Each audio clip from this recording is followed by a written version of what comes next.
മുല്ലപ്പെരിയാർ ഡാമിനെ കുറിച്ചുള്ള ആശങ്ക തുടരുന്നതിനാൽ ജലവിഭവ മന്ത്രി റോഷി അഗസ്റ്റിൻ ഇടുക്കിയിൽ ഉന്നതതല യോഗം ചേർന്നു. മുല്ലപ്പെരിയാറിലെ ജലനിരപ്പ് ഉയരുകയാണ്. 131 അടിക്ക് മുകളിലായി ഇപ്പോൾ ജലനിരപ്പ്. അതുകൊണ്ട് 136 അടിയിലേക്ക് എത്തിക്കഴിഞ്ഞാൽ വെള്ളം തുറന്നു വിടേണ്ടി വരുമോ എന്നുള്ള ആശങ്കയാണ് ഇപ്പോൾ നിലനിൽക്കുന്നത്. അങ്ങനെ തുറന്നു വിടേണ്ടി വന്നാൽ സ്വീകരിക്കേണ്ട മുൻകരുതലുകളെക്കുറിച്ചാണ് ഇന്നത്തെ യോഗം ചർച്ച ചെയ്യുന്നത്. അനാവശ്യ പ്രചാരണങ്ങൾ ഒഴിവാക്കണമെന്ന് മന്ത്രി റോഷി അഗസ്റ്റിൻ ആവശ്യപ്പെട്ടു. ആവശ്യമായ വെള്ളം തമിഴ്നാടിന് നൽകി സുരക്ഷിതമായ ഡാം വേണമെന്ന കേരളത്തിന്റെ നിലപാടിൽ മാറ്റമില്ല. തമിഴ്നാടുമായി ചർച്ചകൾ ഫലപ്രദമായി തുടരുകയാണെന്നും ശത്രുതാ മനോഭാവം തമിഴ്നാടിനോട് ഇല്ലെന്നും മന്ത്രി പറഞ്ഞു. അടിയന്തര സാഹചര്യമുണ്ടായാൽ ജനങ്ങളെ മാറ്റിപ്പാർപ്പിക്കാൻ വേണ്ട നടപടികൾ സ്വീകരിച്ചിട്ടുണ്ടെന്നും മന്ത്രി പ്രതികരിച്ചു. അദ്ദേഹത്തിന്റെ വാക്കുകളിലേക്ക്. ഈ സാഹചര്യത്തിൽ സ്ഥിതിഗതികൾ വിലയിരുത്തുവാൻ തുടർച്ചയായ യോഗങ്ങൾ ചേരുവാനാണ് തീരുമാനം. തൊടുപുഴയിലാണ് ഇന്ന് യോഗം ചേർന്നത്. പ്രിൻസ് ജെയിംസ് ചേരുകയാണ് കൂടുതൽ വിവരങ്ങളുമായി. പ്രിൻസ്, ഇപ്പോൾ ഈ തുംഗഭദ്ര അണക്കെട്ടിന്റെ ഷട്ടർ തകർന്ന ആ സംഭവത്തിന് ശേഷം കൂടിയാണ് ഇപ്പോൾ ആശങ്ക ഒന്നുകൂടി വർദ്ധിച്ചിരിക്കുന്നത് മുല്ലപ്പെരിയാർ ഡാമിനെ കുറിച്ച്. ഇന്ന് അടിയന്തരമായി യോഗം ചേർന്നത് വെള്ളം തുറന്നു വിടേണ്ടി വന്നാൽ സ്വീകരിക്കേണ്ട മുൻകരുതൽ ചർച്ച ചെയ്യുന്നതിന് വേണ്ടി മാത്രമാണോ? എന്താണ് മന്ത്രി യോഗത്തിന് ശേഷം പറഞ്ഞത്? മഞ്ജുഷ, തീർച്ചയായും അതുമാത്രമല്ല, കഴിഞ്ഞ കുറച്ച് ദിവസങ്ങളായി മുല്ലപ്പെരിയാറിനുമായി ബന്ധപ്പെട്ട കുറച്ച് ആശങ്കകളൊക്കെ സമൂഹ മാധ്യമങ്ങളിലൂടെയൊക്കെ പ്രചരിക്കുന്നുണ്ട്. ഒപ്പം പ്രാദേശികമായ സമര സാഹചര്യങ്ങളൊക്കെ ഉയർന്നു വരുന്നുമുണ്ട്. പ്രത്യേകിച്ചും മത സാമുദായിക സംഘടനകളൊക്കെ സമരരംഗത്തേക്ക് എത്തുന്ന സൂചന കൂടി നൽകിയിരിക്കുന്നു. ആ ഒരു സാഹചര്യത്തിലാണ് ഇന്ന് കൃത്യമായ ഒരു യോഗം ചേർന്നത്. എന്തായാലും മന്ത്രി വ്യക്തമാക്കുന്നത് മുല്ലപ്പെരിയാറിലെ നിലവിലെ ജലനിരപ്പിൽ ആശങ്കപ്പെടേണ്ട കാര്യമില്ല. 131 അടിയിലേക്ക് അധികം എത്തിയെങ്കിൽ പോലും നിലവിലെ റൂൾ പ്രകാരം ഉടൻ 136 അടിയിലേക്ക് എത്തുന്ന ഒരു സാഹചര്യത്തിൽ വെള്ളം പുറത്തേക്ക് ഒഴുക്കേണ്ട ഒരു അവസ്ഥയുണ്ടെങ്കിൽ പോലും കാര്യമായ വെള്ളം പുറത്തേക്ക് ഒഴുക്കേണ്ട സാഹചര്യം ഉണ്ടാവില്ല എന്നാണ് കരുതുന്നത്. അങ്ങനെയെങ്കിൽ തന്നെ വെള്ളം പുറത്തേക്ക് ഒഴുക്കണം എന്ന സാഹചര്യം ഉണ്ടായെങ്കിൽ തന്നെ ആവശ്യമായ മുൻകരുതലുകൾ സ്വീകരിച്ച് ആളുകളെ മാറ്റി പാർപ്പിക്കും. ഇതിനായി പ്രത്യേക ഒരു സംഘത്തെ തന്നെ നിയോഗിക്കും. അതിനായി എന്തൊക്കെ മുൻകരുതലുകളാണ് സ്വീകരിക്കേണ്ടത് എന്ന് സംബന്ധിച്ച് കൃത്യമായ ഒരു ഇടപെടൽ ഇവർ നടത്തും. ജില്ലാ കളക്ടർ ഇതിന് മേൽനോട്ടം വഹിക്കും. അത്തരത്തിൽ പ്രത്യേകിച്ചും മുല്ലപ്പെരിയാറിന്റെ താഴ്വാരങ്ങളിൽ പെരിയാറിനോട് ചേർന്ന് സ്ഥിതി ചെയ്യുന്ന വണ്ടിപ്പെരിയാറിലെയും വള്ളക്കടവിലെയും ഉപ്പുതറയിലെയും ഒക്കെ ആളുകളെ സുരക്ഷിതമായി മാറ്റേണ്ട ഒരു സാഹചര്യം ആവശ്യമെങ്കിൽ, അതായത് വെള്ളം പുറത്തേക്ക് ഒഴുകേണ്ട സാഹചര്യം ഉണ്ടെങ്കിൽ മാറ്റി പാർപ്പിക്കാൻ നടപടി സ്വീകരിക്കുമെന്ന് മന്ത്രി വ്യക്തമാക്കി. ഇതോടൊപ്പം തന്നെ നിലവിൽ തമിഴ്നാടുമായി കൃത്യമായ ഒരു ചർച്ച നടത്തുന്നുണ്ട്. ആരോഗ്യകരമായ ചർച്ച നടത്തുന്നുണ്ട്. തമിഴ്നാടിനൊരു ശത്രുതാ മനോഭാവമില്ലെന്നും തമിഴ്നാടിന് വെള്ളം നൽകിക്കൊണ്ട് തന്നെ കേരളത്തിന് സുരക്ഷിതമായ ഒരു ഡാം എന്ന് തന്നെയാണ് കേരളത്തിന്റെ നിലപാടെന്നും മന്ത്രി വ്യക്തമാക്കി. അതിനുള്ള ചർച്ചകൾ പുരോഗമിക്കുകയാണെന്നും പ്രതീക്ഷാജനകമായ ഒരു മറുപടി, ഒരു തീരുമാനം ഇക്കാര്യത്തിൽ ഭാവിയിൽ ഉടൻ തന്നെ ഉണ്ടാകുമെന്നാണ് കരുതുന്നതെന്നുമൊക്കെ മന്ത്രി വ്യക്തമാക്കിയിട്ടുണ്ട്. എന്തായാലും നിലവിലെ സാഹചര്യത്തിൽ ആശങ്കപ്പെടേണ്ടെന്നും അനാവശ്യ പ്രചാരണങ്ങളൊക്കെ ഒഴിവാക്കണമെന്നും മന്ത്രി. അതുപോലെ തന്നെ ഇപ്പോൾ ഏതെങ്കിലും സാഹചര്യത്തിൽ മുല്ലപ്പെരിയാറിലെ വെള്ളം തുറന്നു വിടേണ്ടി വന്നാൽ വെള്ളം ആദ്യം എത്തുന്ന പ്രദേശങ്ങളായ വണ്ടിപ്പെരിയാർ, വള്ളക്കടവ്, ചപ്പാത്ത തുടങ്ങിയ മേഖലകളിൽ ആളുകളുമായിട്ട് മന്ത്രി കൂടിക്കാഴ്ച നടത്തുമോ? മന്ത്രി അങ്ങോട്ട് പോകുന്നുണ്ടോ? അങ്ങനെ എന്തെങ്കിലും ഒരു തീരുമാനം ഉണ്ടായിട്ടുണ്ടോ? മഞ്ജുഷ്, അത്തരത്തിലുള്ള കാര്യങ്ങളെ കുറിച്ച് വ്യക്തത നൽകിയിട്ടില്ല. പ്രത്യേകിച്ചും വള്ളക്കടവ്, വണ്ടിപ്പെരിയാർ, വാളാടി, മഞ്ചുമല തുടങ്ങിയ മേഖലകളിലേക്ക്, ഉപ്പുതറ, ചപ്പാത്ത തുടങ്ങിയ മേഖലയിലേക്ക് മന്ത്രി സംബന്ധിച്ച് വ്യക്തമായിട്ടില്ല. എന്തായാലും കഴിഞ്ഞ ദിവസം ഉപ്പുതറ മേഖലയിൽ പ്രത്യേക പ്രാദേശികമായ നാട്ടുകാരുടെ ഒക്കെ നേതൃത്വത്തിൽ യോഗം ചേരുകയും ഒരു സമര രീതിയിലേക്കൊക്കെ മാറുന്ന ഒരു സാഹചര്യം കൂടി ഉണ്ടായിരുന്നു. ഒപ്പം കഴിഞ്ഞ ദിവസങ്ങളിലൊക്കെ ഈ കർണാടകയിലെ സംഭവവും അതിനോടനുബന്ധിച്ച് സമൂഹ മാധ്യമങ്ങളിലേക്ക് ഉയരുന്ന ആശങ്കകളുമൊക്കെ ഒരു സാഹചര്യത്തിലാണ് മത സാമുദായിക സംഘടനകളൊക്കെ സമരരംഗത്തേക്ക് എത്തുന്നത്. അതുകൊണ്ട് തന്നെ ഒരു ചെറിയ ആശങ്കയുടെ ഒരു സാഹചര്യങ്ങളും മേഖലയിലുണ്ട്. അതുകൊണ്ട് തന്നെ ഇത്തരത്തിലുള്ള ആശങ്കപ്പെടേണ്ട ഒരു സാഹചര്യം ഇല്ല എന്ന നിലവിൽ മന്ത്രി വ്യക്തമാക്കുന്നുണ്ടെങ്കിൽ പോലും ഈ സമരരംഗത്തേക്കൊക്കെ ആളുകൾ എത്തുന്ന ഒരു സാഹചര്യം എത്രമാത്രം നിലവിൽ തുടരുമെന്നതും ആശങ്ക ഉണ്ടാക്കുന്നു. പ്രത്യേകിച്ചും മത സാമുദായിക സംഘടനകളൊക്കെ സമരരംഗത്തേക്ക് എത്തുമെന്ന സൂചനകളൊക്കെ കഴിഞ്ഞ ദിവസങ്ങളൊക്കെ നൽകിയിരുന്നു. എന്തായാലും ആവശ്യമെങ്കിൽ ആളുകളെ മാറ്റിപ്പാർപ്പിക്കാനുള്ള എല്ലാ നടപടികളും സ്വീകരിക്കുമെന്ന് തന്നെ മന്ത്രി വ്യക്തമാക്കിയിട്ടുണ്ട്. പ്രത്യേകിച്ചും വാളാടിയിലും വള്ളക്കടവിലും വണ്ടിപ്പെരിയാറിലും ഒക്കെയുള്ള ആവശ്യമായ ആളുകളെ മുൻകൂട്ടി തന്നെ മാറ്റിപ്പാർപ്പിക്കാനുള്ള നടപടികൾ സ്വീകരിക്കുമെന്നൊക്കെ മന്ത്രി വ്യക്തമാക്കിയിട്ടുണ്ട്. എന്നാൽ സാധാരണ ഈ സമയത്ത് തമിഴ്നാട് വെള്ളം കൊണ്ടുപോകുന്നത് കുറയ്ക്കാറുണ്ട്. 136 അടിയിലേക്ക് ജലനിരപ്പ് ഉയർന്നോട്ടെ എന്നായിരിക്കും തമിഴ്നാടിന്റെ ലക്ഷ്യം. അങ്ങനെ എന്തെങ്കിലും കാര്യങ്ങളിലേക്ക് തമിഴ്നാട് പോവുകയാണെങ്കിൽ ഏത് തരം കൂടിയാലോചനകൾ നടക്കുന്നുണ്ട്? ഇതേക്കുറിച്ച് എന്തെങ്കിലും മന്ത്രി പറയുകയുണ്ടായോ? അതുപോലെ തന്നെ 136 അടിക്ക് മുകളിലേക്ക് ജലനിരപ്പ് പോകാതിരിക്കുവാൻ എങ്ങനെ കേരളത്തിന് ഇടപെടാൻ കഴിയും? ഇത് എന്തെങ്കിലും സൂചന മന്ത്രി നൽകിയോ? അതോ വെറുതെ ആശങ്ക വേണ്ട എന്ന് പറഞ്ഞ് അവസാനിപ്പിക്കുകയായിരുന്നോ മന്ത്രി ഇന്ന് ചെയ്തത്? മഞ്ജുഷ്, കൃത്യമായൊരു വിശദീകരണം മന്ത്രി ഇക്കാര്യത്തിൽ നൽകിയിട്ടില്ല. കഴിഞ്ഞ ദിവസങ്ങളിലേക്ക് ഉച്ചയ്ക്ക് ശേഷമാണ് മുല്ലപ്പെരിയാറിലും പ്രത്യേകിച്ച് തേക്കടി തടാക പ്രദേശത്തും പെരിയാറിലുമൊക്കെ മഴ ശക്തമാകുന്ന ഒരു സാഹചര്യം ഉണ്ടായത്. ഈ പകൽ സമയങ്ങൾ പ്രത്യേകിച്ചും രാവിലെയൊക്കെ തെളിഞ്ഞ കാലാവസ്ഥയാണ് അനുഭവപ്പെടുന്നത്. അതുകൊണ്ട് തന്നെ വൈകുന്നേരങ്ങളിലൊക്കെ വലിയ നീരൊഴുക്ക് അണക്കെട്ടിലേക്ക് എത്തുന്നുണ്ട്.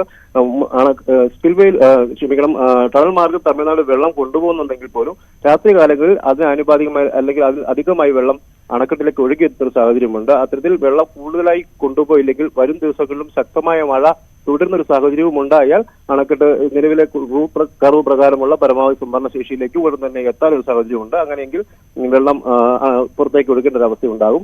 എന്നാൽ ഈ നിലവിൽ അണക്കെട്ടിൽ നിന്നും തമിഴ്നാട് വെള്ളം കൊണ്ടുപോകുന്നുണ്ട്, തലമാർഗം വെള്ളം കൊണ്ടുപോകുന്നുണ്ട്. പല സമയങ്ങളിലൊക്കെ അനുപാതികമായ വെള്ളം മാത്രമേ അണക്കെട്ടിലേക്ക് ഒഴുകിയെത്തുന്നുള്ളൂ. വരും ദിവസങ്ങളിലൊക്കെ അണക്കെട്ട് മഴ കൂടുതൽ ശക്തമാകുകയാണെങ്കിൽ വെള്ളം വീണ്ടും ഉയരുന്ന ഒരു അവസ്ഥയിലേക്ക് എത്തും. അതായത് തമിഴ്നാടുമായി ഇത്തരത്തിൽ കൂടുതൽ വെള്ളം കൊണ്ടുപോകണമെന്ന ഒരാവശ്യം കേരളം അഭ്യർത്ഥിച്ചിട്ടില്ല. അത്തരത്തിലുള്ള നടപടികൾ ഉണ്ടായിട്ടില്ല. പ്രത്യേകിച്ച് തമിഴ്നാട് കേരളത്തോട് ചേർന്ന് കിടക്കുന്ന പ്രദേശങ്ങളിലും മഴ ലഭിക്കുന്നതും അപ്പം ആ പ്രദേശങ്ങളിലൊക്കെ വെള്ളം നിലവിലുള്ള സാഹചര്യത്തിലും കൂടുതൽ വെള്ളം തമിഴ്നാട് കൊണ്ടുപോകാനും സാധ്യതകൾ കുറവാണ്. മഞ്ജുഷ്.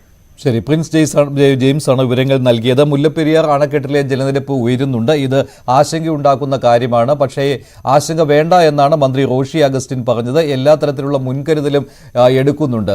വെള്ളം ഏതെങ്കിലും സാഹചര്യത്തിൽ ഇടുക്കി അണക്കെട്ടിലേക്ക് തുറന്നു വിടേണ്ടി വന്നാൽ വെള്ളം ഒഴുകിയെത്തുന്ന പ്രദേശങ്ങളിലെ ആളുകളെ മുൻകരുതൽ എന്ന രീതിയിൽ മാറ്റിപ്പാർപ്പിക്കുന്നത് പോലെയുള്ള നടപടികൾ ഉണ്ടാകും എന്ന് തന്നെയാണ് മന്ത്രി ഇന്ന് അറിയിച്ചത്. ജില്ലാ കളക്ടർക്ക് ഇത് സംബന്ധിച്ചുള്ള നിർദ്ദേശവും കൊടുത്തു. തുടർച്ചയായി യോഗങ്ങൾ ചേരുവാനും തീരുമാനമായിട്ടുണ്ട്.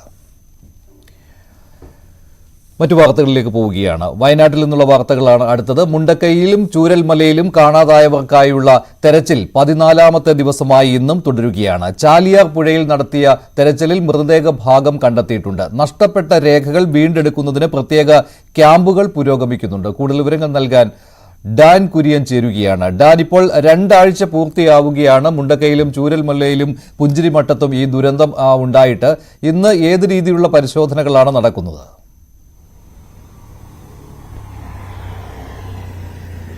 തുടർച്ചയായ 14ാമത്തെ ദിവസമാണ് ഈ ഉരുൾപൊട്ടൽ ഉണ്ടായ മേഖലകളിൽ നിന്ന് കാണാതായിരിക്കുന്ന 133 പേരെ കുറിച്ച് വിവരം ലഭിക്കുന്നതിന് വേണ്ടി വ്യാപകമായ തെരച്ചിൽ പുരോഗമിച്ചുകൊണ്ടിരിക്കുന്നത്. കഴിഞ്ഞ ദിവസം നടന്ന ജനകീയ തെരച്ചിലിൽ മാത്രം 2000-ഓളം ആളുകൾ പങ്കെടുത്തിരുന്നു. അവർ പ്രധാനമായി മുണ്ടക്കൈ, ചൂരൽമല, അതോടൊപ്പം തന്നെ പുഞ്ചിരിമട്ടം ഭാഗങ്ങളിലായിരുന്നു തെരച്ചിൽ നടത്തിയത്. ആ തെരച്ചിൽ നടത്തുന്നതിനിടയിൽ കണ്ടെത്തിയ ചില മൃതദേഹ ഭാഗങ്ങൾ എയർലിഫ്റ്റ് ചെയ്യേണ്ടത് കഴിഞ്ഞ ദിവസം അനിവാര്യമായി വന്നിരുന്നു. പക്ഷേ പ്രതികൂലമായ കാലാവസ്ഥയെ തുടർന്ന് കഴിഞ്ഞ ദിവസം അത് എയർലിഫ്റ്റ് ചെയ്യാൻ കഴിഞ്ഞിരുന്നില്ല. ആ മൃതദേഹ ഭാഗങ്ങൾ അടക്കം ഇന്ന് എയർലിഫ്റ്റ് ചെയ്യും.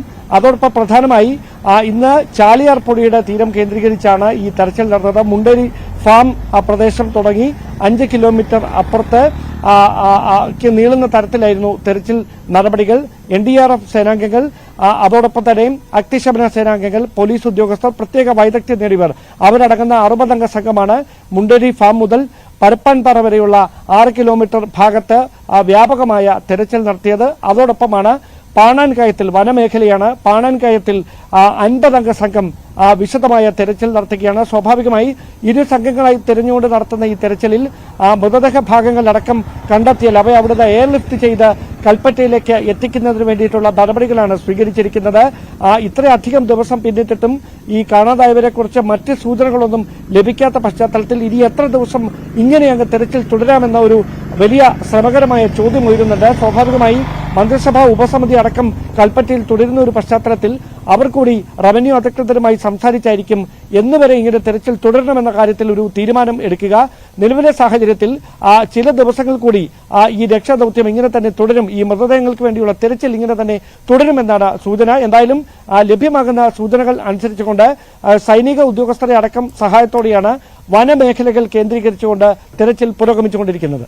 ശരി, ഡാൻ കുര്യനാണ് വിവരങ്ങൾ നൽകിയത്. 14ാമത്തെ ദിവസവും തിരച്ചിൽ തുടരുകയാണ്. ഇന്ന് മുഹമ്മദ് റിയാസ് മന്ത്രി ന്യൂസ് 18 സംസാരിക്കുകയുണ്ടായി. ചൂരൽമല, മുണ്ടക്കൈ മേഖലകൾ വാസയോഗ്യമാണോ എന്നതിനെക്കുറിച്ച് വിശദമായ പരിശോധന നടത്തുകയാണെന്ന് മന്ത്രി മുഹമ്മദ് റിയാസ് പറഞ്ഞു. 5 സെക്ടറുകളായി തിരിച്ച് കാണാതായവർക്ക് വേണ്ടി തെരച്ചിലും നടത്തുന്നുണ്ട്. ദുഷ്കരമായ മേഖലകളിൽ സന്നദ്ധ പ്രവർത്തകരെ തെരച്ചിലിൽ ഉൾപ്പെടുത്തുന്നത് വെല്ലുവിളിയാണെന്നും മന്ത്രി പറഞ്ഞു. കഴിഞ്ഞ ദിവസം പരിശോധനകൾ നടന്ന ചാലിയാർ പുഴയുടെ തീരങ്ങളിൽ നിന്ന് മാറി വനമേഖലകൾ കേന്ദ്രീകരിച്ച് വിശദമായ തെരച്ചിൽ നടക്കുന്നുണ്ടെന്നും മന്ത്രി മുഹമ്മദ് റിയാസ് പറഞ്ഞു. ഉരുൾപൊട്ടൽ ദുരന്തമുണ്ടായ മേഖലകളിൽ ജനവാസം സാധ്യമാണോ എന്ന് അറിയുന്നതിനു വേണ്ടി ദുരന്ത നിവാരണ അതോറിറ്റിയുടെ നിർദ്ദേശത്തിന്റെ അടിസ്ഥാനത്തിൽ വിദഗ്ധ സമിതിയുടെ പരിശോധന പുരോഗമിക്കുകയാണ്. ഈ ഘട്ടത്തിൽ നിലപാട് ഈ കാര്യത്തിൽ വ്യക്തമാക്കിക്കൊണ്ട് മന്ത്രി മുഹമ്മദ് റിയാസ് കൂടി എന്നോടൊപ്പം ചേരുന്നു. മന്ത്രിസഭാ ഉപസമിതിയുടെ കൂടി ഒരു നിർദ്ദേശമുണ്ടോ ഇങ്ങനെ ഒരു വിദഗ്ധ സമിതി? ഇന്നലെ ഞങ്ങൾ ആലോചിച്ചിരുന്നു. ഇന്നലെ വൈകിട്ട് മീറ്റിംഗിൽ ആലോചിച്ച കാര്യങ്ങളാണ്. ചാലിയാർ ഒരു 10-40 കിലോമീറ്റർ ഉണ്ട്. ഇനി നമുക്ക് സാധ്യത അവിടെയാണ്. സാധ്യമാകുന്ന എല്ലാ കാര്യങ്ങളും തെരച്ചിലിന്റെ ഭാഗമായി നടത്തിക്കൊണ്ടിരിക്കുക. ചാലിയാറിൽ ഇതുവരെയുള്ളതിൽ നിന്നും ചെറിയൊരു മാറ്റം വരുത്തി 5 സെക്ടറായി തിരിച്ചു. ആ സെക്ടറുകളിൽ ഏതൊക്കെ ഫോഴ്സിനെ ഡിപ്ലോയ് ചെയ്യണമെന്ന് ഇന്നലെ തീരുമാനിച്ചു. അതിന്റെ ഭാഗമായിട്ടുള്ള തെരച്ചിലാണ് നടത്തുന്നത്. അതിൽ ഫോഴ്സസോടൊപ്പം തന്നെ ചില നമ്മുടെ സന്നദ്ധ പ്രവർത്തകരുണ്ട്.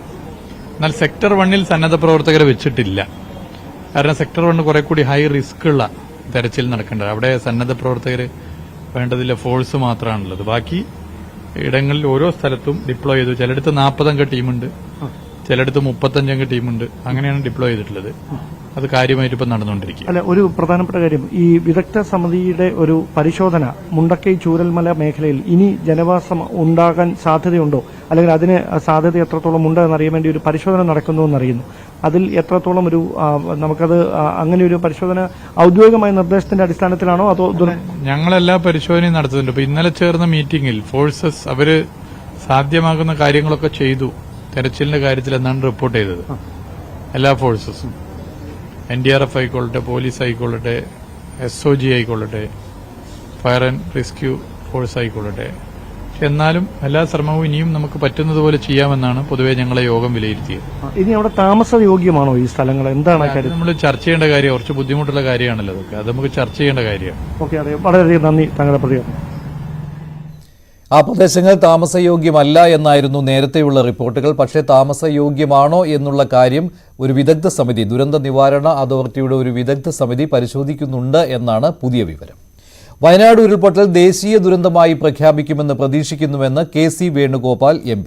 പ്രത്യേക പാക്കേജ് അനുവദിക്കണം. കേന്ദ്ര സർക്കാരും സംസ്ഥാന സർക്കാരും ഇതിൽ രാഷ്ട്രീയം കലർത്താതെ യോജിച്ചു നിൽക്കണമെന്നും KC വേണുഗോപാൽ ആവശ്യപ്പെട്ടു. രാഷ്ട്രീയം കലർത്താൻ ശ്രമിച്ചാൽ അവർക്ക് തന്നെ ദോഷമാകുമെന്നും KC വേണുഗോപാൽ പറഞ്ഞു. കേരളം പ്രതീക്ഷിക്കുന്നത് കൃത്യമായിട്ടും ഒരു സമ്പൂർണ്ണ പാക്കേജ് വയനാടിന്റെ കാര്യത്തിൽ പ്രധാനമന്ത്രി അടിയന്തരമായി പ്രഖ്യാപിക്കുന്നുള്ളതാണ്. ദേശീയ ദുരന്തമാക്കണമെന്നുള്ളത് രാഹുൽ ഗാന്ധി പ്രതിപക്ഷ നേതാവ് ലോക്സഭയിൽ ആവശ്യപ്പെട്ടതാണ്. കേരളത്തിന്റെ ഗവൺമെന്റ് എഴുതിയതാണ്. ഇത് രണ്ടും നടക്കുമെന്നാണ് പ്രതീക്ഷിക്കുന്നത്. തീർച്ചയായിട്ടും അത് കേരളം കാത്തിരിക്കുന്ന കാര്യമാണ്. അധികം വൈകാതെ അത്തരം പ്രഖ്യാപനം ഉണ്ടാകുമെന്നാണ് പ്രതീക്ഷിക്കുന്നത്.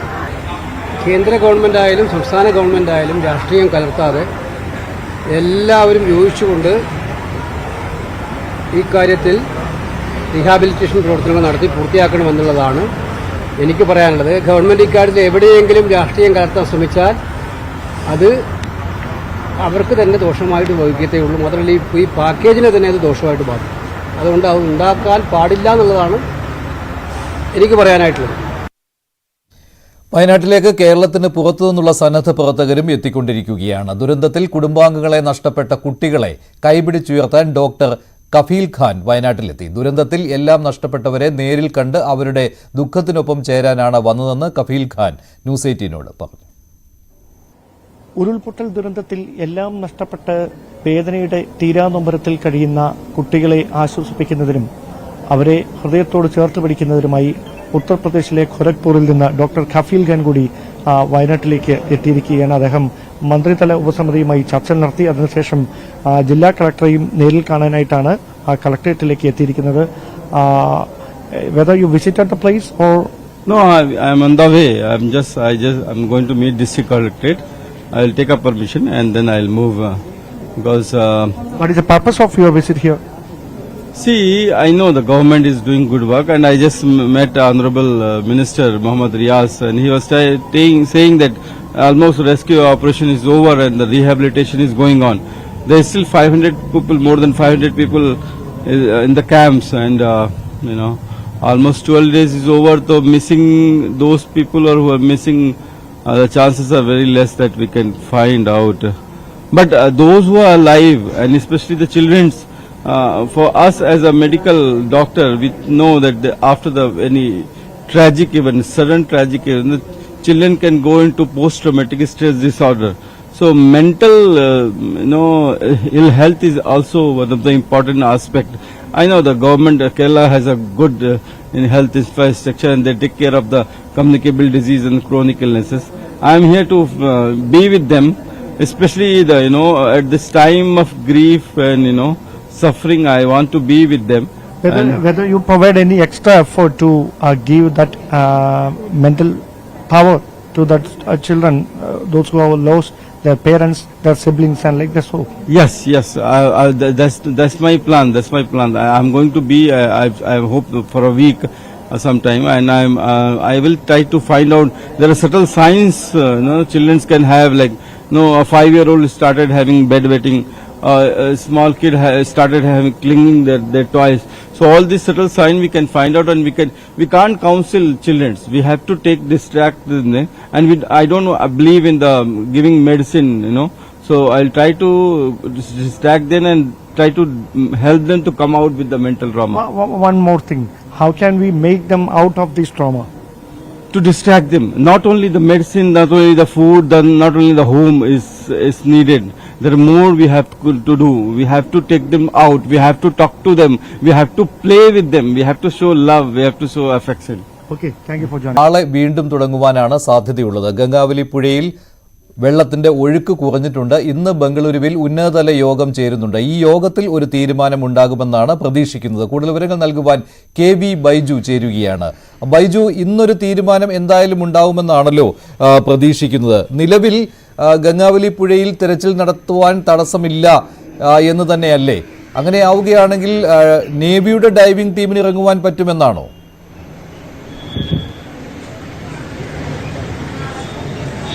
തീർച്ചയായും മഞ്ജുഷേ, ഇതിൽ ഏറ്റവും പ്രധാനം ഇന്ന് വൈകിട്ട് നടക്കുന്ന ഉന്നതതല യോഗം തന്നെയാണ്. ഈ യോഗത്തിലായിരിക്കും ഏത് രീതിയിലാണ് തിരച്ചിൽ, എന്നത്തേക്ക് തിരച്ചിൽ വേണ്ടതെന്നൊക്കെ കാര്യങ്ങൾ തീരുമാനിക്കുക. ഇത് രാവിലെ 11 മണിക്കാണ് ഇത്തരത്തിൽ യോഗം തീരുമാനിച്ചിരുന്നെങ്കിലും ഇതുമായി ബന്ധപ്പെട്ട ഒരു കേസ് ഇന്ന് കർണാടക ഹൈക്കോടതിയുടെ പരിഗണനയിൽ വരുന്നുണ്ട്. കഴിഞ്ഞ തിങ്കളാഴ്ചയായിരുന്നു ഈ കേസ് നേരത്തെ വന്നിരുന്നത്. ആ സമയത്ത് കോടതി കൃത്യമായി അർജുൻ ഉൾപ്പെടെ 3 പേർക്കായുള്ള തിരച്ചിലിൽ എത്രത്തോളം പുരോഗതിയുണ്ടെന്ന് അറിയിക്കണമെന്ന് പറഞ്ഞിട്ടുണ്ടായിരുന്നു. അത് ഇന്ന് പരിഗണിക്കും. പക്ഷേ ആ കേസ് ഇതുവരെ പരിഗണിച്ചിട്ടില്ല.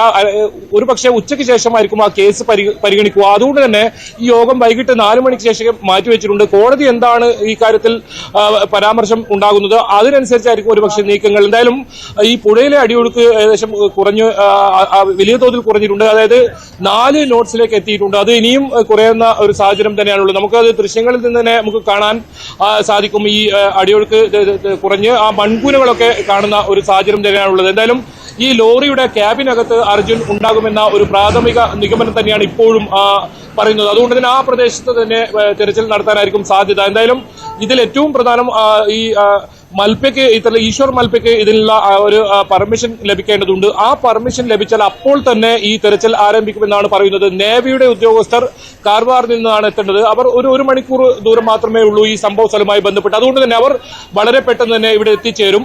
ഏതായാലും ഈ മൽപ്പയ്ക്ക് ഇതിനുള്ള പെർമിഷൻ ലഭിക്കുകയാണെങ്കിൽ നാളെ തന്നെ തെരച്ചിൽ ആരംഭിക്കുമെന്നാണ് നമുക്ക് ലഭിക്കുന്ന വിവരം.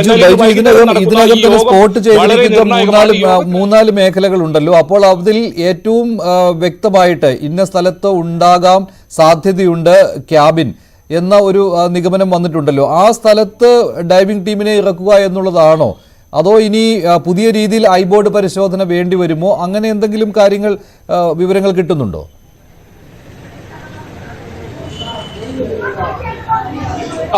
മഞ്ജുഷ, തീർച്ചയായും ഇതിൽ ഏറ്റവും പ്രധാനം മേജർ റിട്ടയർഡ് ഇന്ദ്രപാൽ റഡാർ പരിശോധനയിൽ കണ്ടെത്തിയ മാർക്ക് 4ലാണ് ഇത്തരത്തിൽ ഈ ലോറി ഉണ്ട് എന്ന് കണ്ടെത്തിയിരിക്കുന്നത്. ആ സ്ഥലത്ത് തെരച്ചിൽ നടത്താനാണ് ഏതായാലും ലക്ഷ്യമിടുന്നത്. ആ ഭാഗത്ത് ഈ നേരത്തെ ചായക്കടയുണ്ടായിരുന്ന ഈ ലക്ഷ്മണൻ എന്ന് പറയുന്ന ആളുടെ കടയുടെ മുമ്പിലുണ്ടായിരുന്ന 2 വലിയ ആൽമരവും ഒപ്പം വലിയ തോതിലുള്ള ഇരുമ്പ് ഷീറ്റൊക്കെ ഈ പ്രദേശത്ത് ഉണ്ട്.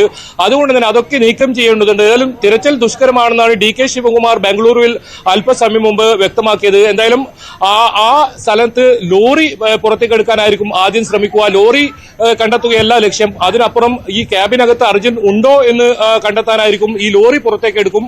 അതിനുശേഷം മാത്രമേ ഈ മൺകൂനയിലോ ഇതിന് സമീപത്തായി ഏതെങ്കിലും തരത്തിൽ ഈ 3 പേരാണ് ഇപ്പോൾ ഇനി കണ്ടെത്താനുള്ളത്. 11 പേരായിരുന്നു ഈ അപകടത്തിൽപ്പെട്ടത്. ഇതിൽ 8 പേർ മൃതദേഹം അന്ന് തന്നെ ലഭിക്കുന്ന സാഹചര്യമുണ്ടായി. ഇനിയുള്ള 3 പേരുടെ ഈ 3 പേരെയാണ് ഇനി കണ്ടെത്താനുള്ളത്. അത് തന്നെയാണ് ഹൈക്കോടതിയും കർണാടക ഹൈക്കോടതിയും ഈ തരത്തിൽ വ്യക്തമാക്കിയത്. ഇവരെ കണ്ടെത്താനുള്ള തിരച്ചിൽ ഊർജിതമായി തന്നെ നടത്തണം എന്ന്. എന്തായാലും വൈകിട്ട് നടക്കുന്ന ഉന്നതതല യോഗത്തിലായിരിക്കും നാളെ തിരച്ചിൽ തുടരുമോ അതല്ല ഇനി മറ്റന്നാളായിരിക്കുമോ എന്ന കാര്യം വ്യക്തത വരൂ. എന്തായാലും ഈശ്വർ മൽപ്പയ്ക്ക് ഇതിന് അനുമതി നൽകുകയാണെങ്കിൽ ഈശ്വർ മൽപ്പെ നാളെ രാവിലെ തന്നെ തിരച്ചിലിന് സന്നദ്ധത അറിയിച്ചിട്ടുണ്ട്. നേവിയുടെ ഒരു സംഘം ഇന്ന് ഈ ശിരൂർ പുഴയിൽ എത്രത്തോളം അടിയൊഴുക്കാണ് ഇപ്പോൾ ഉള്ളത് എന്ന ഒരു പരിശോധനയും നടത്തുമെന്നാണ് നമുക്ക് അറിയാൻ സാധിച്ചത്. മഴയുടെ കാര്യം എങ്ങനെയാണ്? വരും ദിവസങ്ങളിലെ കാലാവസ്ഥാ പ്രവചനം എങ്ങനെയാണ് ഈ ശിരൂർ മേഖലയിൽ?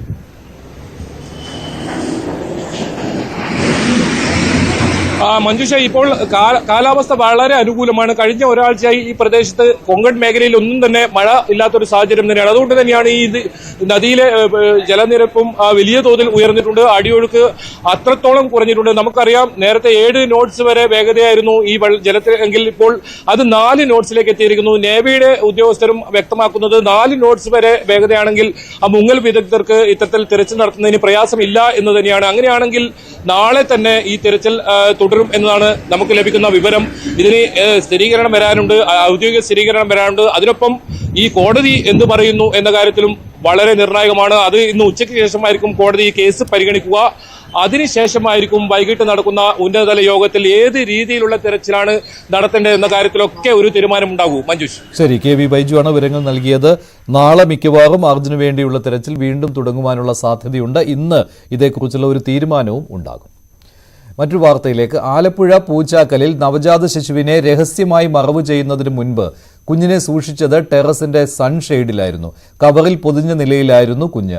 പ്രസവശേഷമാണ് ഗർഭിണിയായിരുന്നുവെന്ന് യുവതി ആൺ സുഹൃത്തിനെ അറിയിക്കുന്നത്. വിവരം അറിയിക്കുമ്പോൾ അറസ്റ്റിലായ കൂട്ടുകാരന്റെ വീട്ടിലായിരുന്നു ആൺ സുഹൃത്ത്. കുഞ്ഞിന്റെ പോസ്റ്റ്മോർട്ടം ആലപ്പുഴ മെഡിക്കൽ കോളേജ് ആശുപത്രിയിൽ പൂർത്തിയായി. വിവരങ്ങളുമായി ശരണ്യ സ്നേഹജൻ ചേരുകയാണ്. ശരണ്യ, ഇപ്പോൾ നിലവിൽ പോലീസ് എന്തെല്ലാം കാര്യങ്ങളാണ് വെളിപ്പെടുത്തിയിട്ടുള്ളത്? ആൺ സുഹൃത്ത് പോലീസിന്റെ കസ്റ്റഡിയിലാണല്ലോ. മഞ്ജുഷ, ഈ കേസിൽ 3 പേരാണ് അറസ്റ്റിലായിട്ടുള്ളത്. അതായത് ഈ കുട്ടിയുടെ അമ്മ അവരിപ്പോൾ റിമാൻഡിലായതിനു ശേഷം അവിടെ തന്നെ ചികിത്സയിൽ ആശുപത്രിയിൽ തുടരുകയാണ്. കാരണം ഈ ഗർഭാശയത്തിൽ അണുബാധ അടക്കമുള്ള കാര്യങ്ങളുമായാണ് അവര് ആശുപത്രിയിൽ ചികിത്സ തേടുകയും ചെയ്തിട്ടുള്ളത്. അതുകൊണ്ട് തന്നെ ആ യുവതി ഇപ്പോൾ ഉള്ളത് ആശുപത്രിയിലാണ്. പക്ഷെ അവരുടെ അറസ്റ്റ് രേഖപ്പെടുത്തി റിമാൻഡ് കാലയളവിലാണ് ഇപ്പോൾ മുന്നോട്ട് പോയിക്കൊണ്ടിരിക്കുന്നത്. മറ്റൊന്ന്, ഈ ആൺ സുഹൃത്തും ഒപ്പം തന്നെ ആൺ സുഹൃത്തിനെ കുട്ടിയുടെ മൃതദേഹം മറവ് ചെയ്യാനായി സഹായിച്ച സുഹൃത്തും ഇവരാണ് ബാക്കി 2 പേർ അറസ്റ്റിലായിട്ടുള്ളവർ. ഇതിൽ 2 പേരും ഈ തകഴി സ്വദേശികളായ ഇവർ 2 പേരും ഇപ്പോൾ റിമാൻഡിലാണ്. ഏറ്റവും പ്രധാനപ്പെട്ട കാര്യം എന്ന് പറയുന്നത്, ഈ കുഞ്ഞിനെ കൈമാറുന്ന സമയത്ത് ഈ ആൺസുഹൃത്ത് പോലീസിന് നൽകിയിട്ടുള്ള മൊഴി താൻ ഈ കുട്ടി മരിച്ച ശേഷം മാത്രമാണ് കുഞ്ഞിനെ തന്റെ കയ്യിലേക്ക് കൈമാറിയിട്ടുള്ളത് എന്നുള്ള വിവരമാണ് അവർ ഈ കൈമാറുന്നത് നൽകിയിട്ടുള്ള മൊഴി. മാത്രമല്ല അത്തരത്തിൽ കുഞ്ഞിനെ സൺഷെയ്ഡിൽ, അതായത് പുലർച്ചെ 7-ാം തീയതി പുലർച്ചെ 1:30-ഓടെയാണ് പ്രസവം നടന്നത് എന്നുള്ളതാണ് പോലീസ് പറയുന്നത്. ഒപ്പം തന്നെ അന്ന് പുലർച്ചെയോടെയാണ് ആൺസുഹൃത്ത് അവിടെ എത്തി, തകഴിയിൽ നിന്ന് അവിടെ എത്തി ഈ കുഞ്ഞിനെ പൂച്ചാക്കൽ നിന്ന് കൈപ്പറ്റുന്നത്. ആ സമയത്ത് കുട്ടിയെ ടെറസിൽ ഒരു കവറിൽ പൊതിഞ്ഞ് ടെറസിന്റെ സൺഷെയ്ഡിൽ വെച്ചിരുന്നു എന്നുള്ളതാണ് പോലീസിന് ഈ ആൺസുഹൃത്ത് മൊഴി നൽകിയിട്ടുള്ളത്. മാത്രമല്ല കുട്ടി മരിച്ചിരുന്നു എന്നുള്ള വിവരമാണ് യുവതി പങ്കുവച്ചത് എന്നുള്ളതുമാണ് ആൺസുഹൃത്തിന്റെ മൊഴി.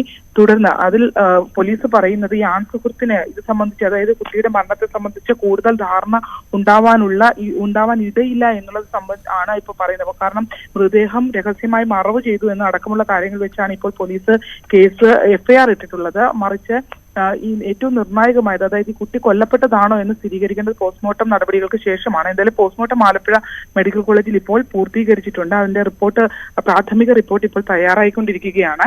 മറ്റൊന്ന്, ഈ കൂട്ടുകാരന്റെ വീട്ടിലുണ്ടായിരുന്ന സമയത്ത്, അതായത് തകഴിയിൽ ഇന്നലെ കൊല്ലനൂരി പാടശേഖരത്തിന്റെ വരമ്പിൽ നിന്നാണ് കുഞ്ഞിന്റെ മൃതദേഹം കണ്ടെടുത്തത്. അതുകൊണ്ട് തന്നെ ഈ പാടശേഖരത്തിൽ വെച്ച് ഈ സമയത്ത്, അതായത് ഈ പ്രസവം വിളിച്ച് അറിയിക്കുന്ന സമയത്ത് ഇന്നലെ അറസ്റ്റിലായ കൂട്ടുകാരന്റെ വീട്ടിലാണ് ഈ 2ാം പ്രതിയായ ആൺസുഹൃത്ത് ഉണ്ടായിരുന്നത്.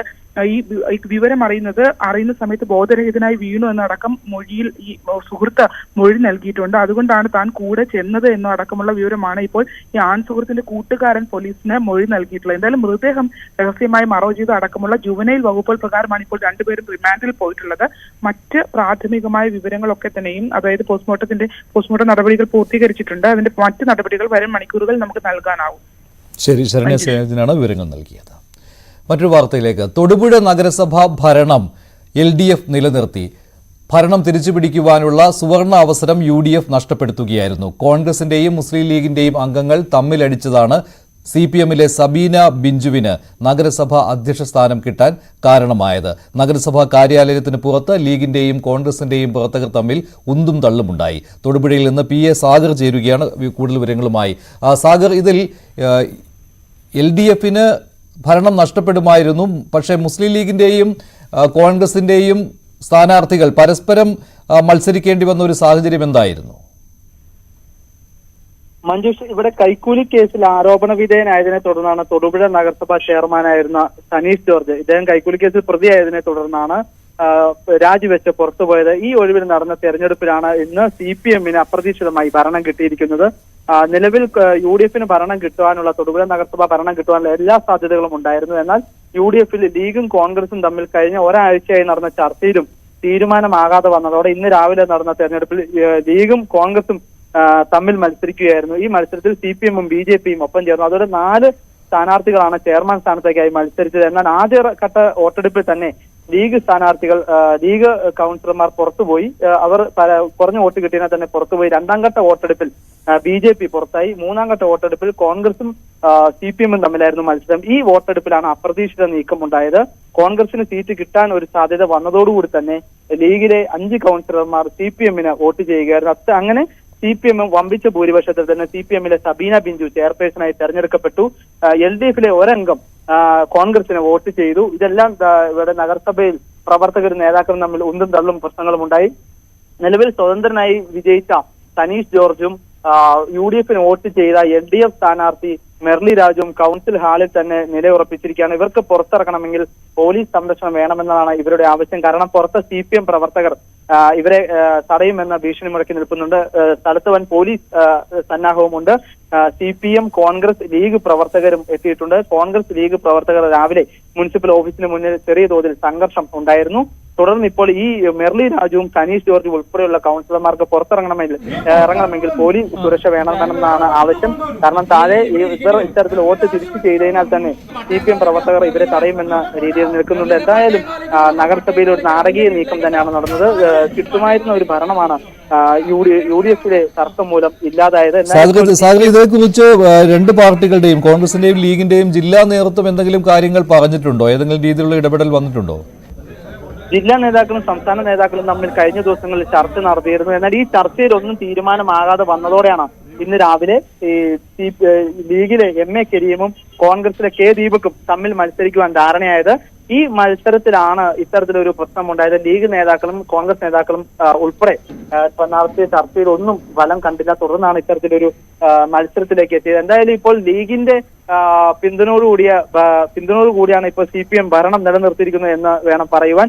ഈ ഭരണം രാജിവെച്ച് ഒഴിയണമെന്നാണ് Idukki DCC president CP Mathew ആവശ്യപ്പെട്ടിരിക്കുന്നത്. ഇന്ന് ഉച്ചയ്ക്ക് ശേഷം ലീഗ് നേതാക്കൾ മാധ്യമങ്ങളെ കാണുമെന്നാണ് അറിയിച്ചിരിക്കുന്നത്. കോൺഗ്രസ് നേതാക്കൾ, കോൺഗ്രസ് കൗൺസിലർമാർ എതിർ തിരിഞ്ഞുള്ള ഒരു തീരുമാനം എടുത്തതിനാലാണ് CPMനെ വോട്ട് ചെയ്യേണ്ടതായിട്ട് വന്നതെന്നാണ് ലീഗ് നേതൃത്വം വിശദീകരിക്കുന്നത്.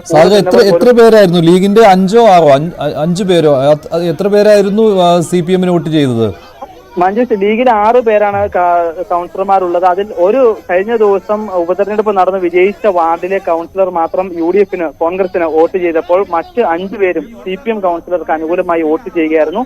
ഈ വോട്ടാണ്, ഈ 5 ലീഗ് കൗൺസിലർമാർ രേഖപ്പെടുത്തിയ വോട്ട് കൊണ്ടാണ് CPM നിലനിർത്തിയിരിക്കുന്നത്. CPMന്റെ സബീന ബിഞ്ചുവാണ് ചെയർപേഴ്സണായി തെരഞ്ഞെടുക്കപ്പെട്ടിരിക്കുന്നത്. ഈ സ്ഥാനം രാജിവെക്കണമെന്ന് ആവശ്യപ്പെട്ടുകൊണ്ടാണ് കോൺഗ്രസ് ഇടുക്കി DCC രംഗത്ത് വന്നിട്ടുള്ളത്. ഇന്ന് ഉച്ചയ്ക്ക് ശേഷം മാധ്യമങ്ങളെ കാണുന്ന ലീഗ് നേതൃത്വം അവരുടെ നിലപാടും വ്യക്തമാക്കും. മഞ്ജുഷ്, ശരി, ഇക്കാര്യത്തിൽ ലീഗിന്റെ പിന്തുണയോടുകൂടി അധികാരത്തിൽ വന്നതിനെ കുറിച്ച് CPMന്റെ ജില്ലാ നേതൃത്വത്തിന്റെ എന്തെങ്കിലും വിശദീകരണം വന്നിട്ടുണ്ടോ?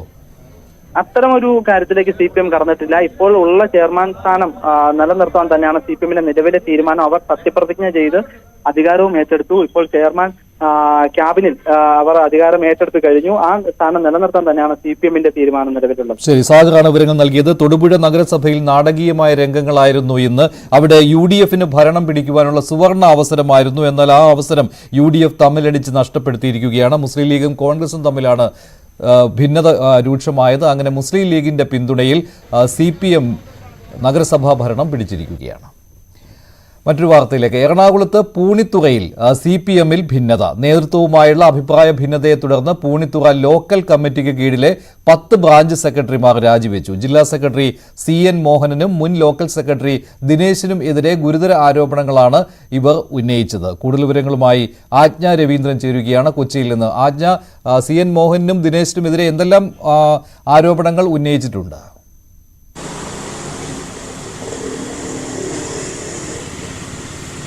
മഞ്ജുഷ, ഈ വിഷയത്തിൽ P ദിനേശിനെതിരെയാണ് പ്രധാനമായും ഈ ബ്രാഞ്ച് സെക്രട്ടറിമാർ ഉൾപ്പെടെയുള്ള പാർട്ടി പ്രവർത്തകർ ശക്തമായ ആരോപണം, സാമ്പത്തിക അഴിമതി ആരോപണം ഉന്നയിച്ചിട്ടാണ് രംഗത്തെത്തിയിരിക്കുന്നത്. ഇതുമായി ബന്ധപ്പെട്ട് പേട്ട ലോക്കൽ കമ്മിറ്റിയിലെ അല്ലെങ്കിൽ കഴിഞ്ഞ 2 വർഷത്തെ കണക്കുകൾ പ്രസന്റ് ചെയ്യാനുണ്ട്. ഇതുമായി ബന്ധപ്പെട്ട് നിരവധി തവണ പരാതികൾ ഉന്നയിച്ചിരുന്നെങ്കിൽ പോലും അതുമായി അതിനെ സാധൂകരിക്കുന്ന ഒരു നടപടിയും പാർട്ടിയുടെ ഭാഗത്തു നിന്നും, പാർട്ടിയുടെ പ്രത്യേകിച്ചും ജില്ലാ നേതൃത്വത്തിന്റെ ഭാഗത്തു നിന്നും ഉണ്ടായില്ല.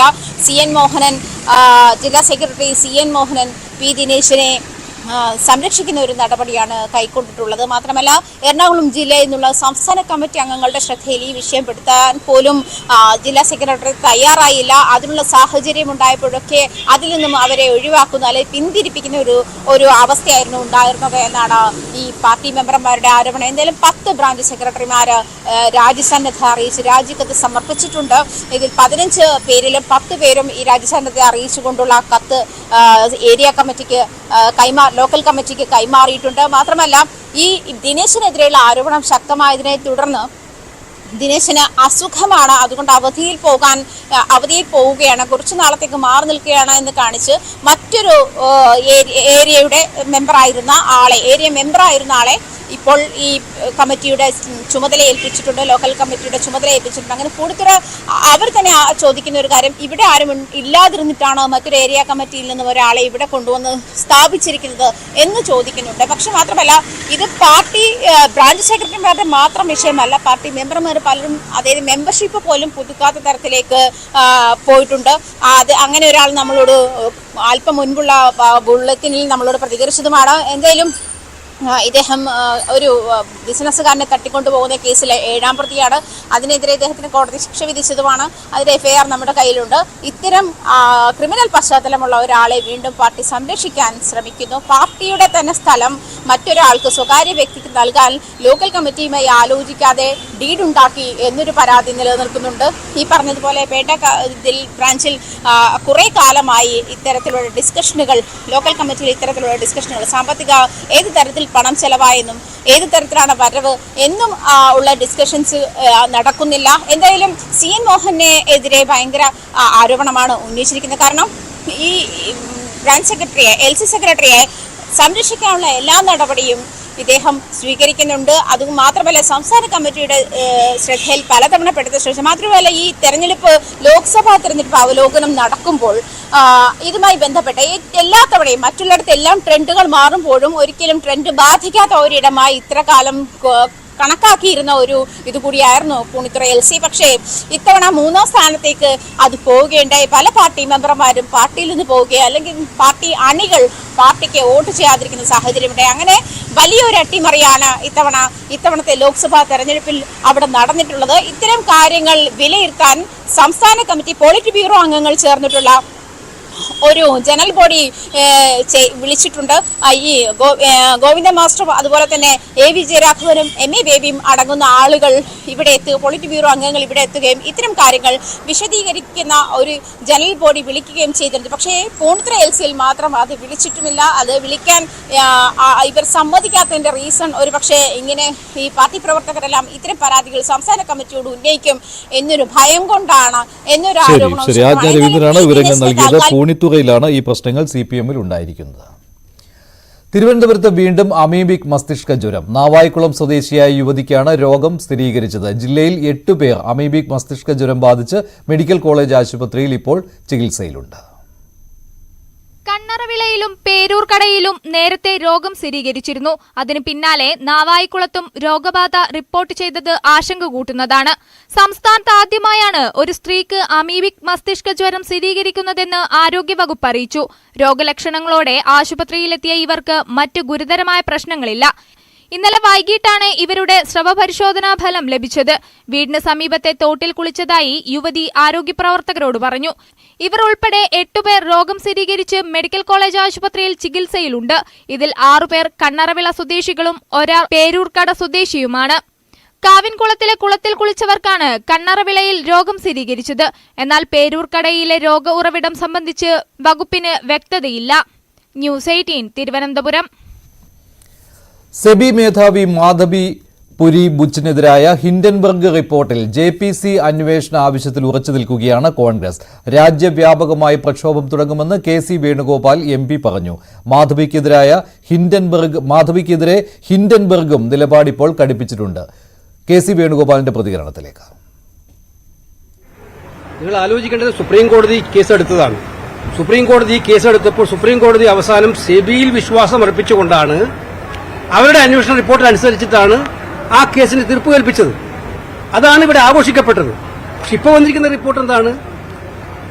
സുപ്രീം കോടതിയിൽ മറച്ചുവെച്ചു കാര്യങ്ങൾ എന്നുള്ളത് നമ്മൾ മനസ്സിലാക്കേണ്ടത്. അതായത് സെബിയുടെ ചെയർപേഴ്സന് നിക്ഷേപമുണ്ടായിരുന്നു എന്നുള്ളത് സുപ്രീം കോടതിയിൽ പോലും മറച്ചുവെക്കുന്ന സാഹചര്യം ഉണ്ടായെങ്കിൽ ഇനി നടപടിയെടുക്കേണ്ട സുപ്രീം കോർട്ടാണ്. ഒരു കാര്യം ഉറപ്പാണ്, ഇത് രാജ്യം കണ്ട ഏറ്റവും വലിയ ഓഹരി കുംഭകോണങ്ങളിൽ ഒന്നായി മാറുകയാണ്. അതിന് ഏറ്റവും വലിയ സങ്കടകരമായ അവസ്ഥ എന്ന് പറയുന്നത് ഇത്തരം കാര്യങ്ങളിൽ വിശ്വാസ്യത ഉണ്ടാക്കിയെടുക്കേണ്ട സെബി ചെയർപേഴ്സൺ അവരുടെ ഭർത്താവും ഇതിനകത്ത് ഉൾപ്പെട്ടിരിക്കുന്നു എന്നുള്ളതാണ്.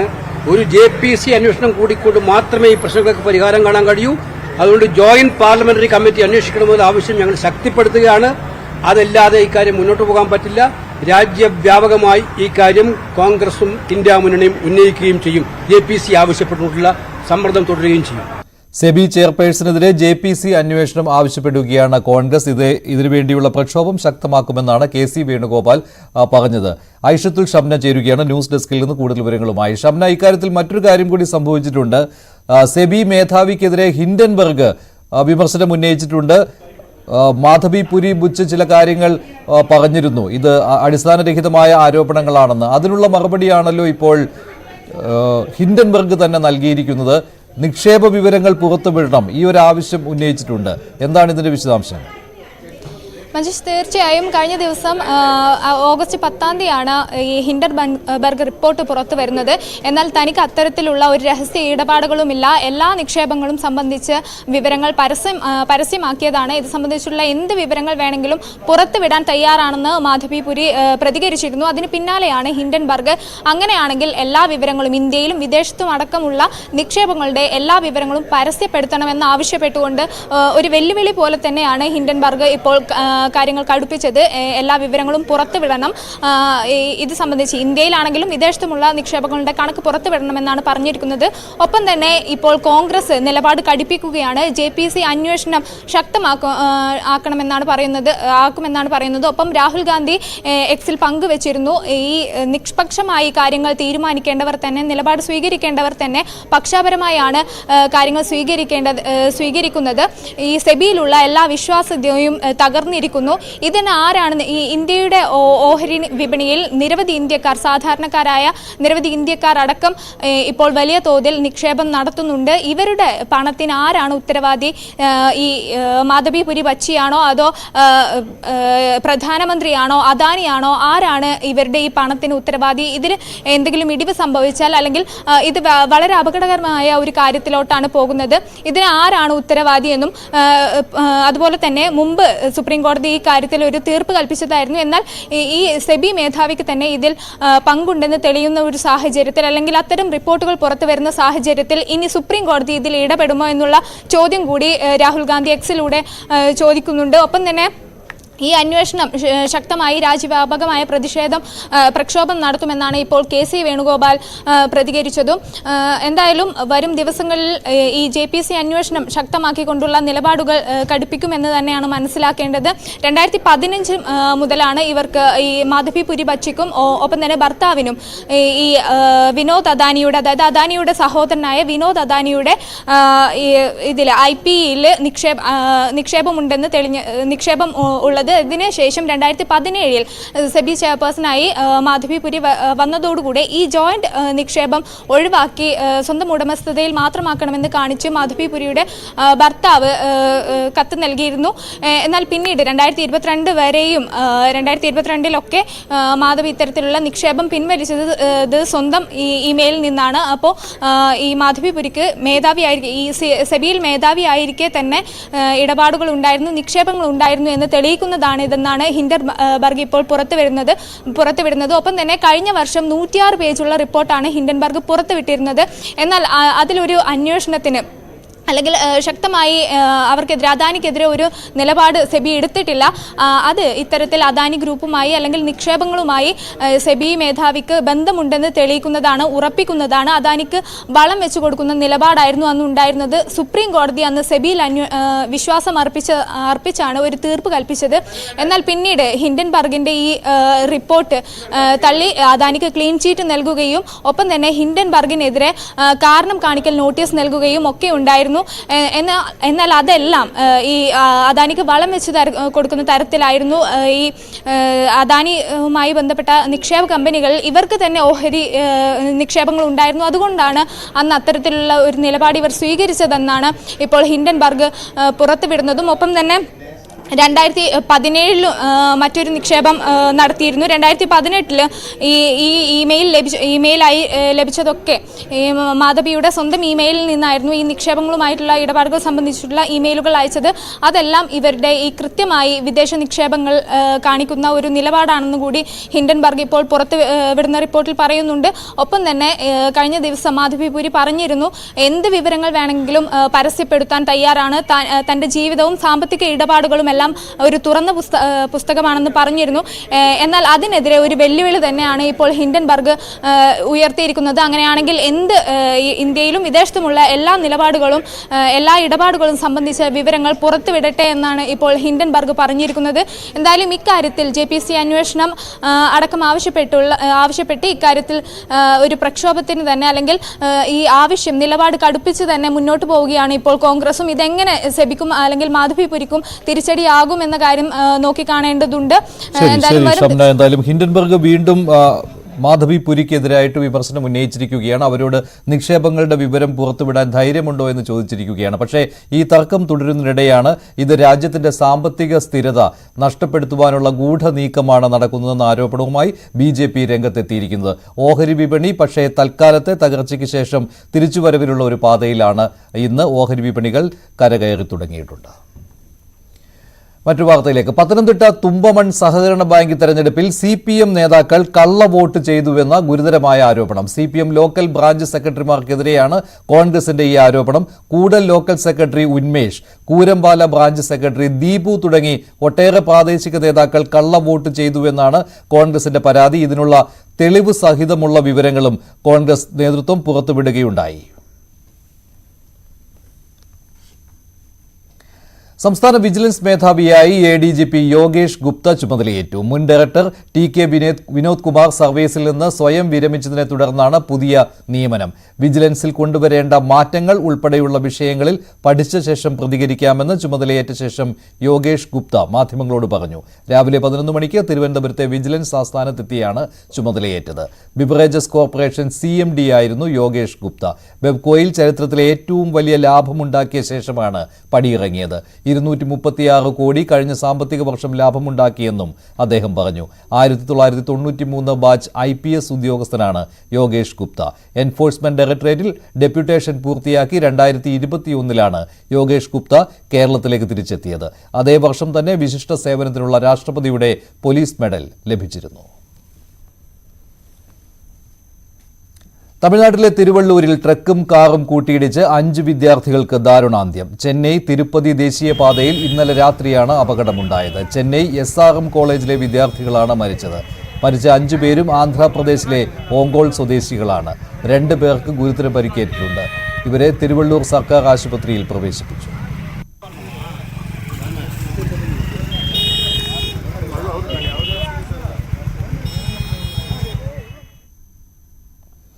ആലുവയിൽ ചരക്ക് ലോറി അപകടത്തിൽപ്പെട്ടു. ലോറി നിയന്ത്രണം തെറ്റി ട്രാഫിക് ഐലൻഡിലേക്ക് ഇടിച്ചു കയറുകയായിരുന്നു. ഇന്ന് രാവിലെയായിരുന്നു അപകടം. ആലുവയിൽ നിന്ന് അങ്കമാലി ഭാഗത്തേക്ക് പോവുകയായിരുന്നു ലോറി.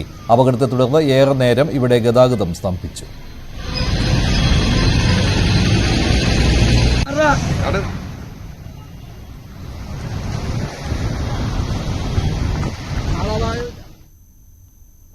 കൊച്ചി BOT പാലത്തിൽ നിന്ന് കായലിൽ ചാടിയ യുവാവിനായി നേവി തെരച്ചിൽ തുടങ്ങി. ഹെലികോപ്റ്റർ ഉപയോഗിച്ചാണ് തെരച്ചിൽ നടക്കുന്നത്. ഇന്നലെ ഉച്ചയ്ക്ക് 3 മണിയോടെയാണ് സഫ്രാൻ എന്ന യുവാവ് കായലിൽ ചാടിയത്. ആജ്ഞ രവീന്ദ്രൻ തയ്യാറാക്കിയ റിപ്പോർട്ട് കാണാം. ഇന്നലെ വൈകുന്നേരം ഏകദേശം 3:30 കൂടിയാണ് ഈ പള്ളുരുത്തി സ്വദേശിയായ 19-കാരൻ സഫ്രാൻ എന്ന യുവാവ് ഈ പാലത്തിൽ നിന്നും കായലിലേക്ക് എടുത്തു ചാടുന്ന ഒരു സാഹചര്യം ഉണ്ടായത്. കുറച്ചു നാളായി പുള്ളി ഒരു ഡിപ്രഷൻ സ്റ്റേജിലായിരുന്നു. ഒറ്റപ്പെടലിന്റെ പ്രശ്നങ്ങളുണ്ട് എന്ന് കൂട്ടുകാരോടൊക്കെ ഷെയർ ചെയ്തിരുന്ന ഒരു സാഹചര്യമുണ്ട്. എന്തായാലും കൂട്ടുകാരൊക്കെ ഇന്നലെ നമ്മളോട് പറഞ്ഞതും അത് തന്നെയാണ്. കുറച്ചു നാളുകളായി അദ്ദേഹം ഒറ്റപ്പെടലാണ്. വീഡിയോ കോൾ വിളിക്കുന്നു, ഞാൻ ഇതിൽ നിന്നും ചാടാൻ പോവുകയാണ് എന്ന് സുഹൃത്തുക്കളെ അറിയിക്കാൻ വീഡിയോ കോൾ വിളിക്കുന്നു. വന്നാൽ ഫോൺ തരാം എന്ന് പറയുന്നു. അതിനുശേഷം ഇങ്ങനെ 2-3 പേര് പിന്നാലെയും മുൻപേയും നടന്ന ഈ പയ്യൻ ഓടി വന്ന് എടുത്ത് ചാടുന്ന ഒരു സാഹചര്യമാണ് ഉണ്ടായത്. ഇന്നലെ മുതൽ നേവിയുടെ ടീമും സ്കൂബ ടീമും എത്തി തിരച്ചിൽ നടത്തുകയായിരുന്നു. വലിയ ശക്തമായ അടിയൊഴുക്കുള്ള സ്ഥലമാണ്. അതുകൊണ്ട് തന്നെ ഏത് വീണ ഭാഗത്തു നിന്നും എത്ര അധികം ദൂരം പോയിട്ടുണ്ട് എന്നുള്ള കാര്യത്തിൽ ഒരു വ്യക്തതയുമില്ല. അങ്ങനെ അനുമാനിക്കാൻ പറ്റുന്ന തരത്തിലുള്ള അടിയൊഴുക്കല്ല ഇവിടെയുള്ളത്. എന്തായാലും ഇന്നലെ ഏകദേശം ഒരു 8 മണിയോടുകൂടി നേവിയും തിരച്ചിൽ നിർത്തിയിരുന്നു. നേരത്തെ തന്നെ സ്കൂബ ടീം മടങ്ങിയിരുന്നു. പക്ഷേ നേവിയുടെ ഒരു ഭാഗമായതിനാൽ നേവിക്ക് ഈ ഒരു കായലിന്റെ കിടപ്പ് അത്യാവശ്യം അറിയാവുന്ന ഒരു സാഹചര്യമുള്ളതുകൊണ്ട് നേവിയുടെ ഉദ്യോഗസ്ഥർ വീണ്ടും തിരച്ചിൽ തുടരുന്ന ഒരു സാഹചര്യമുണ്ടായി. എന്തായാലും ഇന്നലെ 8 മണിയോടുകൂടി നേവിയും തിരച്ചിൽ അവസാനിപ്പിച്ചിരുന്നു. ഇന്ന് രാവിലെ വീണ്ടും നേവി തിരച്ചിൽ തുടരുകയാണ്. ഹെലികോപ്റ്ററിലും ഒക്കെ ആയിട്ട് നേവി തിരച്ചിൽ തുടർന്നുകൊണ്ടേയിരിക്കുകയാണ്. എന്തായാലും ഏത് സാഹചര്യത്തിലാണ് അല്ലെങ്കിൽ എവിടെ നിന്ന് കണ്ടെത്താനാകുമെന്നുള്ള കാര്യത്തിൽ ഒരു വ്യക്തതയുമില്ല. എന്തായാലും തിരച്ചിൽ തുടരുകയാണ് എന്നുള്ളത് മാത്രമാണ് നമുക്കിപ്പോൾ അറിയാൻ കഴിയുന്നത്. പള്ളുരുത്തി സ്വദേശിയാണ് ഈ സഫ്രാൻ. 19 വയസ്സുള്ള ഈ യുവാവിന് 5 മക്കളാണ് അദ്ദേഹത്തിന്റെ കുടുംബത്തിലുള്ളത്. പള്ളുരുത്തി സ്വദേശിയായ റഹീമിന്റെ മകനാണ് എന്നാണ് അറിയാൻ കഴിഞ്ഞത്. ഇദ്ദേഹം നേരത്തെ ഞാൻ സൂചിപ്പിച്ചതുപോലെ കൂട്ടുകാരുമായി ഇത്തരത്തിൽ തനിക്ക് അല്ലെങ്കിൽ ഒരു ഡിപ്രഷൻ സ്റ്റേജിലായിരുന്നു സഫ്രാൻ എന്ന് കൂട്ടുകാർ മനസ്സിലാക്കിയിരുന്നു എന്ന് വ്യക്തമാണ്. താൻ ഇത്തരത്തിലൊരു ഒറ്റപ്പെടൽ അനുഭവിക്കുന്ന ഒരു സാഹചര്യമുണ്ട്, ഒറ്റയ്ക്കായി പോയതുപോലെ തോന്നുന്നുണ്ട് എന്നുള്ള ഒരു അവസ്ഥ ഉണ്ടായിരുന്നു.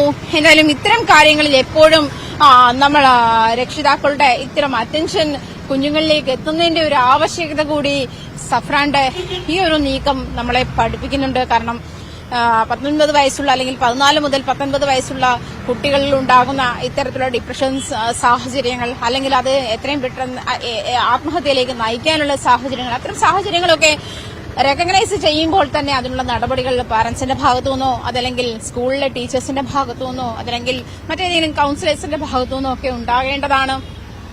എന്തായാലും തന്റെ പ്രശ്നം എന്താണെന്നോ അല്ലെങ്കിൽ തന്റെ ബുദ്ധിമുട്ടുകളോ സങ്കടങ്ങളോ മാനസിക പ്രശ്നങ്ങളോ എന്തെങ്കിലും ഉണ്ടെങ്കിൽ സാഹചര്യങ്ങൾ ഏതായാലും സഫ്രാൻ മറ്റാരോടും ഷെയർ ചെയ്തിട്ടില്ല എന്ന് വേണം മനസ്സിലാക്കാൻ. അത്തരം ഷെയർ ചെയ്യുന്നൊരു സാഹചര്യം, അത്തരം പങ്കുവെക്കലിന്റെ ഒരു ഇടം കൂടി ഉണ്ടെങ്കിൽ ഒരുപക്ഷേ നമ്മുടെ കുഞ്ഞുങ്ങൾക്ക് കുറച്ചുകൂടി മാനസിക ആരോഗ്യത്തിലേക്ക് നമ്മുടെ കുഞ്ഞുങ്ങളെ നയിക്കാൻ കഴിയുന്ന ഒരു അവസ്ഥ നമ്മുടെ മുന്നിലുണ്ട്. അത്തരം അവസ്ഥകൾ കുഞ്ഞുങ്ങളിൽ നിന്നും വേഗം കണ്ടാൽ അല്ലെങ്കിൽ കൂട്ടുകാരാണെങ്കിൽ കൂടി കൂട്ടുകാരോട് ചിലപ്പോൾ അതേ മാനസികാവസ്ഥയിലുള്ള അതേ ഏജ് ഗ്രൂപ്പിലുള്ള കുട്ടികളോടായിരിക്കാം ഇതൊക്കെ ഷെയർ ചെയ്യുന്നത്. അങ്ങനെ ഒരു സാഹചര്യം വരുമ്പോൾ ഈ കുഞ്ഞുങ്ങളെ ഏത് തരത്തിലാണ് അല്ലെങ്കിൽ കുഞ്ഞുങ്ങളെ ഏത് തരത്തിലാണ് മറ്റൊരു കൌൺസിലറെ സമീപിക്കേണ്ടത്, അതല്ലെങ്കിൽ കൌൺസിലറെ സമീപിക്കുന്നതിൽ ശരിയും പലപ്പോഴും ഒരു കൌൺസിലിംഗ് തേടുന്ന എന്തോ വലിയ തെറ്റുപോലെയാണ് സമൂഹം കാണുന്നത്, അല്ലെ ആളുകൾ കാണുന്നത്, അല്ലെങ്കിൽ ഇവർ സുഹൃത്തുക്കൾ കാണുന്നത് എന്നൊരു സാഹചര്യം നിലനിൽക്കുമ്പോൾ അതിന്റെ ആവശ്യകതയെപ്പറ്റി കുഞ്ഞുങ്ങളെ പഠിപ്പിക്കുക, അല്ലെങ്കിൽ അതിന്റെ ആവശ്യകത രക്ഷിതാക്കൾ മനസ്സിലാക്കുക. ഇത്തരം സാഹചര്യങ്ങൾ കൂടി ഈ 19-കാരൻ വിരൽ ചൂണ്ടുന്നുണ്ട്. ഒരു വലിയ ചോദ്യചിഹ്നമാണ് സമൂഹത്തിന്റെ മുന്നിൽ. എന്തുകൊണ്ടാണ് ഒരു കാരണവുമില്ലാതെ, ഇപ്പം നമ്മൾ പറയുമ്പോൾ പ്രണയ നൈരാശ്യമാകാം ഈ 19-കാരനെന്ന് വേണമെങ്കിൽ പറയാം, പക്ഷെ കുടുംബ പ്രശ്നമാണെന്ന് പറയാം. പക്ഷെ എന്തുകൊണ്ടാണ് ഒരു 19-കാരൻ ഇങ്ങനെ ഒറ്റപ്പെട്ടു പോയതുകൊണ്ട് തനിക്ക് ജീവിതം അവസാനിപ്പിക്കാൻ തോന്നുന്നു എന്നൊരു സാഹചര്യത്തിലേക്ക് നയിച്ചത് എന്നുള്ള ചോദ്യം ബാക്കിയാവുകയാണ്. തൃശൂരിൽ പുലികളി നടത്തണമെന്നാവശ്യപ്പെട്ട് 9 പുലിക്കളി സംഘങ്ങൾ തൃശൂർ മേയർക്ക് സംയുക്ത നിവേദനം നൽകി. പുലിക്കളി ഒരുക്കങ്ങളുടെ ഭാഗമായി ഓരോ ടീമിനും 3 ലക്ഷത്തിലധികം രൂപ ഇതിനോടകം ചെലവായിട്ടുണ്ട്. പുലികളി നടത്താതിരുന്നാൽ സാമ്പത്തിക നഷ്ടം താങ്ങാൻ കഴിയില്ലെന്നാണ് ടീമുകൾ പറയുന്നത്. പുലികളി വേണ്ടെന്ന് വെച്ച തീരുമാനം പുനഃപരിശോധിക്കണമെന്നും ഇല്ലാത്ത പക്ഷം തങ്ങൾക്കുണ്ടാകുന്ന ബാധ്യത കോർപ്പറേഷൻ ഏറ്റെടുക്കണമെന്നും ആവശ്യപ്പെട്ടാണ് നിവേദനം നൽകിയത്. വയനാട് ദുരന്തത്തിന്റെ പശ്ചാത്തലത്തിലാണ് ഓണസമയത്തെ പുലിക്കളി വേണ്ട എന്ന് വെച്ചത്.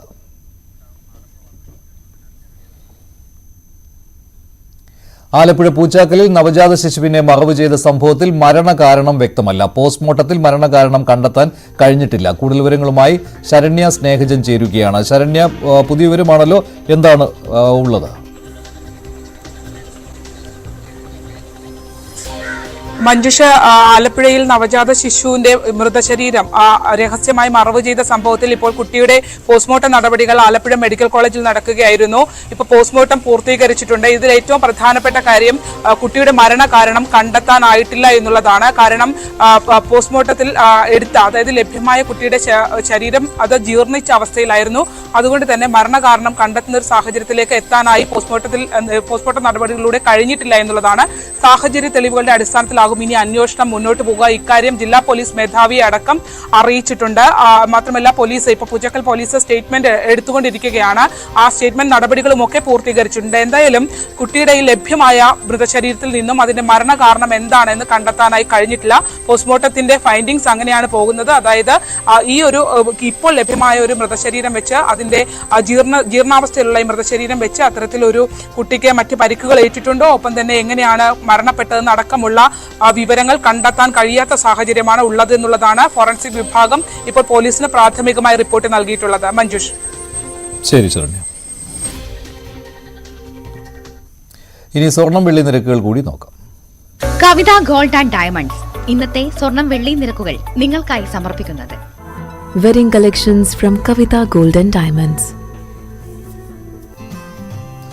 സ്വർണം 22 ക്യാരറ്റ് ഗ്രാമിന് 6450, പവന് 51,600.